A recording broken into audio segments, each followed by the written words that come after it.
Like just giving you an example, if I go to Charlotte, I mean Charlotte, they have these norm tournaments every single month. If I go to Charlotte and they generally have players from many different federations, can't I just go and play the tournament there and just like win every game and qualify for the candidates? Can't I just ring up Daniel and be like, yo Daniel, can you organize some tournaments for me every month so I can go play? And maybe if Daniel wants to play or something, he can play too, of course. I mean, hey, maybe Daniel should just play. That's actually what should really happen. Daniel should just like he's there in Charlotte, just get them to organize a norm tournament every month. He's like 26-20, just pound these 25-50s, and that's his path to becoming the world champion, right? FIDE reforms the qualification path to the candidates tournament. The FIDE Council has approved today a major reform of the qualification paths to the candidates tournament, the event that decides the challenger for the world championship match. The main innovation is creating a new qualification path through different FIDE rated tournaments. Tournaments that meet certain criteria, like being played under standard time control, supervised by international arbiters, and where fair play measures are applied, among other criteria listed below in detail, will grant points towards the FIDE circuit. The player with more points at the end of 2023 will get the coveted spot in the most prestigious of all chess tournaments.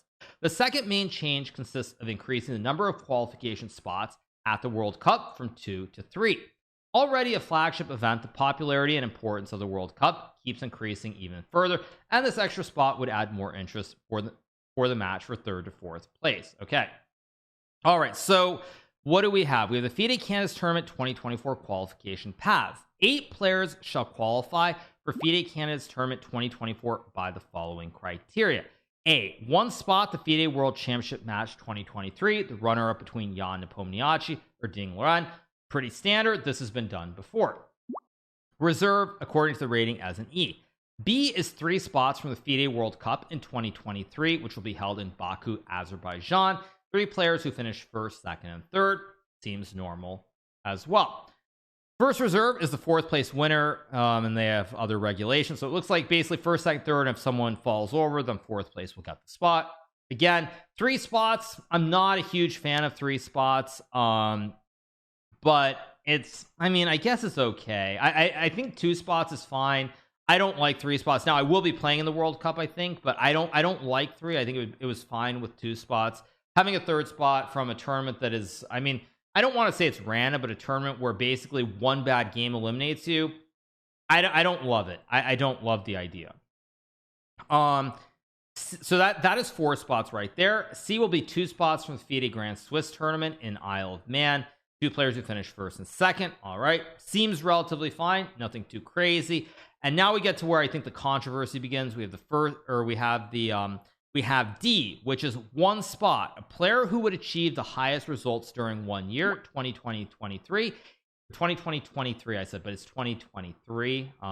In the FIDE rated tournament satisfying the below criteria approved by FIDE eligible events, the winner becomes a qualifier before determining a qualifier by rating as an E.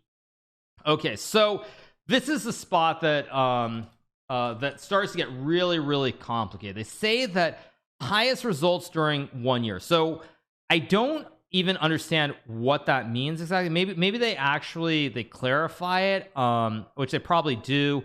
And then there's E, which is 1 spot, which is done by rating, which obviously goes to Magnus Carlsen. What do they have for E? I want to understand this. Or for D, I should say. Eligible tournaments. Eligible tournaments are FIDE rated individual tournaments which meet the following criteria: completed in the 2023 calendar year, obviously. Standard play time control, so they mean classical chess, like 90 minutes or more.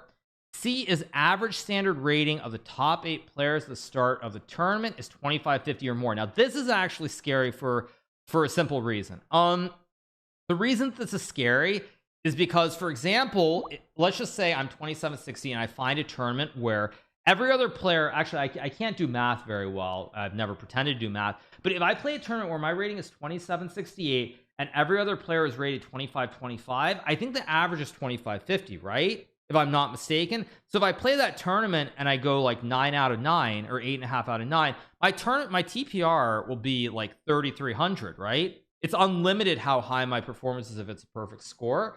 So if I play a tournament with like all 25-50s and I win every game, then I qualify, right? So that's This is a little bit shaky.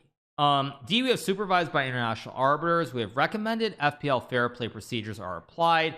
I wonder what this actually means. No idea. F, includes players representing at least 3 national federations. G, not more than 50% of the top 20 rated players shall represent 1 federation. Okay. But I mean, like, I just to give you guys an example, like just giving you an example, if I go to Charlotte, I mean, Charlotte, they have these norm tournaments every single month. If I go to Charlotte and they generally have players from many different federations, can't I just go and play the tournament there and just like win every game and qualify for the candidates?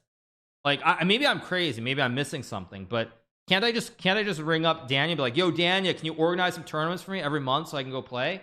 And maybe if Daniel wants to play or something, he can play too, of course. I mean, hey, maybe Daniel should just play. That's actually what should really happen. Daniel should just, like, he's there in Charlotte, just get them to organize a norm tournament every month. He's like 26-20, just pound these 25-50s, and that's his path to becoming the world champion, right?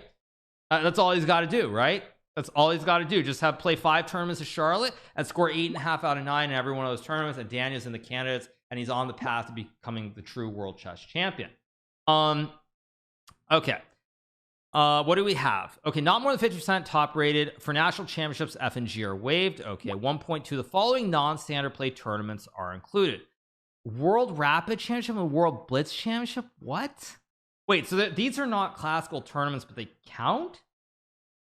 I don't even understand how exactly this works. Why does in no world should the World Rapid and the World Blitz count towards a spot in a classical competition? I mean, I don't even care. Even if I win the World Rapid and I win the World Blitz, let's say I win both tournaments, that doesn't mean that I should be in the candidates automatically, which I more or less will be, I think, if I win both of them. How on earth do you include these 2 tournaments? That's completely insane. I don't understand that. Continental Rapid and Blitz Championships. Again, like I was saying, this should not be in here either. So like this means that if I go find the local, not local, I should say, but if I find the Blitz Championship of the Americas, I think it would be, because I don't think they have it separated between North and South. If I go play the Blitz Championship of the Americas and I just run it up, that's again going to be like some 3,200 performance, and that's already like one great event. So if I play really well in all 3 of these tournaments, I'm more or less guaranteed to qualify for the candidates. Like, that is not correct at all. That's not how it should be. So this is very, very, very, very sketchy in my opinion to include these 3 tournaments. I don't think it's right. Definitely not right. You won't run it up. Well, I mean, I won't play because I'm not going to do it. I'm not looking to game the system. Let's keep going. What do we have? We have other rapid and blitz tournaments with an average standard rating of top 8 players at the start of the tournament of 2,700 or higher. Wait, what? Wait, now I'm really confused. So wait, now, does this not mean that if you play the Grand Chess Tour, you could just do very well in the rapid and blitz tournaments and just qualify? I mean, there are like 3 tournaments right there, and then when you add in the World Rapid and the World Blitz, I mean, this looks very, very strange. Really, really strange. I don't even understand what exactly is going on with this. So basically all rapid and blitz counts, exactly, because the only rapid and blitz tournaments that people play in are the World Rapid, World Blitz Championships. You play the Grand Chess Tour. That's about it. I mean, you collect points. Yeah, points are awarded to players in one of the first 8 places in a tournament, provided the player is in the top half of the final tournament ranking. Okay, now there must be a classification on this for tournaments being worth more, right? Or is this just points for every tournament? I'm really confused. Like, again, this is not even really about like drama or anything, but I'm really where does it show how they're weighted? Where does it show how they're weighted? Ranking list? I mean, where does it say? Where is there a separation? Because I don't see it here. I'm looking at this. I don't see it. 2.6. Okay. The event score is calculated using the method in 2. Wait. Okay, the event score for each player is determined by the number of points multiplied by the tournament strength factor, calculated as follow: K equals TAR, which is the average rating, minus 2,500 divided by 100. If the rapid and blitz tournaments are taken into account, if this is provided for by the rules, the standard rating of players is taken into account. Again, I don't understand. I mean, I don't understand what exactly they're saying. And then 2.6, the event scores calculated using the method in 2.4 for the World Rapid and Blitz Championships are multiplied by 0.8 and 0.6 respectively for the purpose of the final score calculation. Yeah, I don't even understand it. I don't even understand what exactly is going on. But my first instinct when I look at this is that it seems like it's a very much variance induced, and it's trying to give someone a chance to qualify very randomly is what I would say. Like, when I see the Continental Championship, like, in what world should the Continental Rapid and Blitz Championships count? Like, these tournaments should not count. For example, like, if you look at the Continental Championships, they're like, just look at the Americas. There probably are 3 or 4 players, let's just say 4 players, who are much better than everyone else. Like, if Fabiano wants to go do it, or Wesley wants to go do it, or I want to go do it, or who else, like Levon maybe, or Lenier, like, we're way better than anybody else. It's not even close. So this, I really don't understand this. World Rapid and Blitz, I don't understand, but I think you can at least justify it because the absolute best players in the world are playing. But this is like just bizarre. I cannot understand. I mean, I just don't understand this at all. In what world does that make sense? This doesn't make sense at all. I don't understand it. So this looks very strange. We also have a tweet from Maximus. Let's pull up this tweet from Maximus about it, which is, hypothetical, player A is leading the circuit. Last tournament of the year, he's playing uninspired. Player B and C are leading this tournament.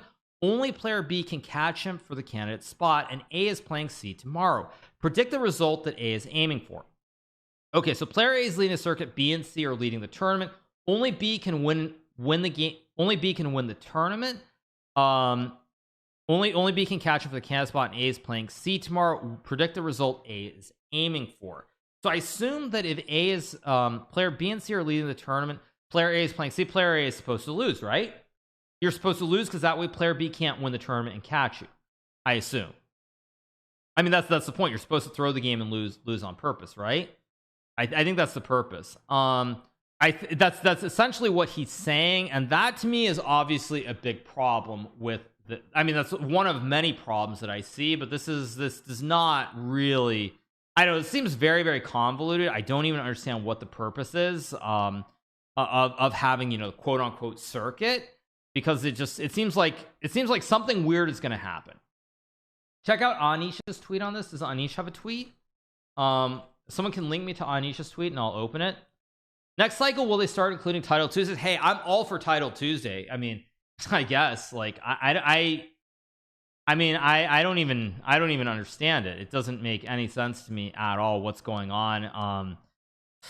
Yeah, I don't know. Does it say why they had to change it? Oh, also, you guys, we have a big loss here, which is there's no FIDE Grand Prix. Now, these were 3 tournaments that were put on where people were qualifying. Obviously, that was my path to making it into the candidates. It's very sad that there's no Grand Prix. I really did enjoy it, so not a good sign. Not a good sign. I don't see a reply from Anish anywhere here. So yeah, it's very weird. Maybe FIDE couldn't find sponsors for the Grand Prix, which of course is also a very sad state of affairs if that's the case. Because it was 3 tournaments, really enjoyable, and now you don't have that either. So what is this tweet from Anish? He says, one player who understands all the qualification paths to the candidate should get 1 spot too. Okay, Anish is on a roll. I like what he's saying. This is a good one. This is a good one. Yeah. It's a very smart joke. He's right too, because it doesn't make any sense to me what's going on. I mean, it seems like basically for FIDE, their money and the only tournaments they have are the World Cup, the Grand Swiss. That's really all they have. And that's very it's very scary for the future of over the board chess. I think certainly that there's no FIDE Grand Prix. It seems like there are less and less tournaments. It doesn't bode well for the future, at least as far as FIDE goes, in my humble opinion. So it's only 1 spot. I don't care if it's 1 spot or 20 spots. You should not have a spot where it's going to be completely randomized. And honestly, I think there's a good chance, because nobody knows what the heck is going on. You could have situations where people are in a position to game the system and could like lose a game here or there on purpose. I think there's a reasonable chance that you could see situations where that could arise. Now, will that happen? Hopefully it doesn't happen, but you don't know. So what tournaments will I play? I probably will play the World Cup and probably the Grand Swiss. Those are probably the only 2 tournaments that I will play outside of Norway chess and maybe something else in 2023, but that's all that I'm going to play. Grand Prix removed because it's under World Chess. No, I was under the impression. Actually, it's interesting. You guys asked me about the Grand Prix. The Grand Prix, the rights for the FIDE Grand Prix, I think from I want to say 2012 maybe to 2022 were held by World Chess and Ilya Marinzin, but the contract expired. So FIDE had reclaimed the rights to the Grand Prix, but now there's no Grand Prix. So it seems like I don't know. It seems crazy that there's no Grand Prix. I just don't understand. You fight hard to get those rights back, and then suddenly the tournament's gone. So quite sad. Very, very, very disappointing, to put it mildly, but at any rate, it is what it is. So that's how it goes. We'll see. Will chess.com eventually become FIDE? I mean, I don't know, but it's looking more and more like that's a realistic possibility. And then, as Sasha says, can't China hypothetically send one guy to the candidates if they really wish with the regulations at the moment? This is the thing. Like, I feel like with these tournaments, I mean, with these 5 tournaments, I don't know. I mean, I feel like if someone gets very creative, there's definitely room for something to happen. Which will be questioned for sure, without a doubt. Like if I went to Charlotte and I scored 8.5 out of 9 points in 5 tournaments, I mean, is there no, like, have I done it legitimately? Yeah. I mean, if I do it legitimately, I go crush the field, fine. But there's still going to be a lot of questions around it, and people are going to feel like it's completely wrong. So I feel like there is definitely room for the whole thing to get hacked. I feel like there's room for the system to be gamed completely, without a doubt. I mean, I don't know how you're supposed to do it, but it feels like there's definitely a path for that to happen. So we will see. To me, it's very disappointing, honestly. I would have preferred it to be 2 players from the World Cup, 2 from the Grand Swiss, 2 from a FIDE Grand Prix, organize 3 tournaments, find a sponsor, and then you have 1 rating spot, and you have the loser of the match. Plain simple 8 players seems like a clean way to do it. I don't know. To me, that seems like the obvious choice. Now, maybe FIDE couldn't get sponsors, they can't hold a Grand Prix. Who knows? But that seems like the very obvious breakdown of what it should have been. That's what it seems like to me. I don't know. It just feels wrong. Yeah, we'll see.